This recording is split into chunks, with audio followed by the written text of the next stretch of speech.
Selamat siang Sir Wahyu, saya Karen Smartvin dari kelas 3 PHP 52B akan menjawab pertanyaan serta menjelaskan lebih detail tentang pertanyaan ujian akhir semester manajemen restoran dan banquet. Waiter's friend. Apakah arti dari waiter's friend? Apakah mereka penting bagi para waiter? Jawabannya adalah waiter's friend merupakan alat-alat yang menemani para waiter dalam menjalankan tugas mereka di dalam restoran. Dan apa sajakah peralatan-peralatan tersebut? Total keseluruhannya ada 6 benda.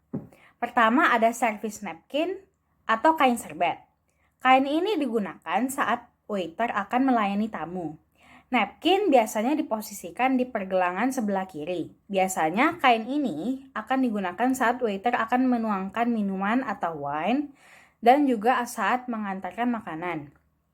Kedua dan ketiga adalah notebook dan pulpen. Keduanya tidak bisa dipisahkan. Biasanya notebook digunakan untuk mencatat pesanan-pesanan dan juga hal-hal yang penting seperti dari request para tamu ataupun juga dari komplain dari para tamu. Maka para waiter akan menulisnya dengan pulpen di notebook tersebut. Kemudian keempat ada glass cloth. Ini merupakan sebuah kain yang akan digunakan untuk mengelap gelas atau piring yang telah selesai dicuci. Kelima ada wine opener. Ada 3 bagian dalam sebuah wine opener.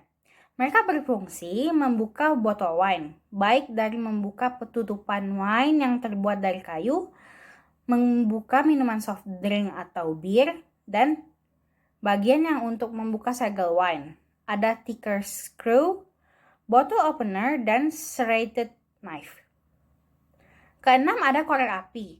Korek api dapat digunakan oleh para waiter saat akan menghidupkan lilin di meja, yang dimaksudkan terkadang untuk menjauhkan serangga dari makanan, atau sekedar untuk membuat suasana lebih hidup. Serta terkadang dapat dipinjamkan kepada tamu-tamu yang berada di smoking area. Review closing briefing as a head waiter. Closing briefing. Selamat malam semuanya, kerja yang sangat bagus. Dari yang saya amati, semua menjalankan mandate saya tadi pagi dengan sangat baik. Mulai dari menghandle stok bahan-bahan yang sampai, ramah kepada tamu, menjaga attitude, komplain terhadap minuman yang terlalu manis juga sudah diperbaiki. Dan juga kalian sudah tidak menerima tamu terlalu banyak dari kapasitas yang ada. Dan yang saya dengar hari ini memang tidak ada komplain dari tamu dari awal sampai kita menutup restoran. Kalian juga telah bekerja dengan menjalankan peraturan yang ada. Serta kalian juga mematuhi standar grooming yang ada. Jadi terima kasih. Saya akui kinerja kalian hari ini patut diapresiasi. Dan saya harap kalian juga mempertahankannya atau malah meningkatkan kinerja kalian. Saya ingin berterima kasih atas teamwork yang sangat baik di hari yang sangat sibuk ini.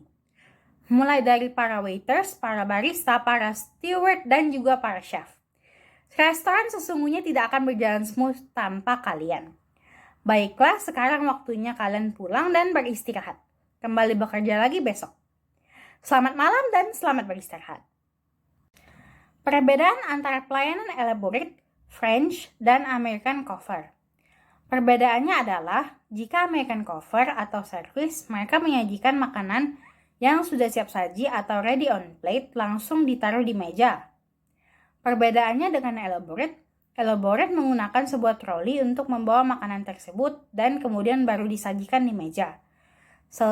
Dan set table dari elaborate cover sendiri bisa terhitung sangat formal dan resmi. Sedangkan French cover, mereka memperlihatkan bagaimana makanan-makanan ini diracik dan dimasak. Salah satu tipe dalam French cover adalah cara penyajian flambe. Sequence of services. Welcoming the guests, seating the guests, preparing the condiment, pouring water, giving menu to the guests, taking the beverage order, bringing out the food, serving the food, suggesting for dessert, changing the tray, settling the bill, and last is say thank you. Knowledge, skill, dan attitude. Mengapa ketiga hal ini sangat penting jika kita bekerja di dunia food and beverage?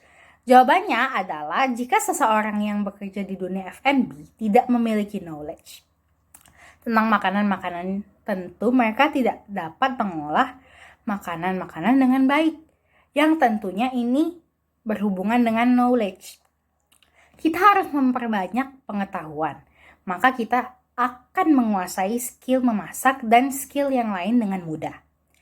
Dan terakhir, attitude. Jika seseorang memiliki knowledge dan skill, tetapi mereka tidak sopan dan mudah tidak disukai oleh orang, maka siapa yang akan memperkerjakan mereka walau pengetahuan dan skill mereka bagus? Dibutuhkan balance di antara ketiga sisi ini jika ingin sukses di dunia F&B. Baiklah, sekian presentasi saya hari ini. Apabila ada kesalahan, mohon dimaafkan. Terima kasih Sir Wahyu atas perhatiannya. Terima kasih.